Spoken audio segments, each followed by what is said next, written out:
ఆపాడు. వాడు బండిని ఆపాడు. బండి నాపేడా? ఎప్పుడురా వాడు? అంటే నరుకుంటారు కదరా బండి. ఆ బండి నాపింది దేవరత.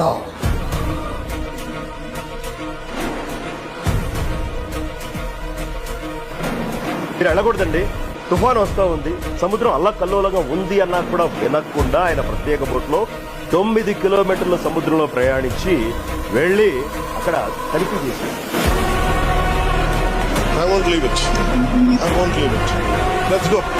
రామచంద్రమూర్తి ఒకసారి చంపేస్తానని ప్రతిజ్ఞ చేసినటువంటి వాడిని రక్షించడం అన్నది మాత్రం ఎవరికి సాధ్యం.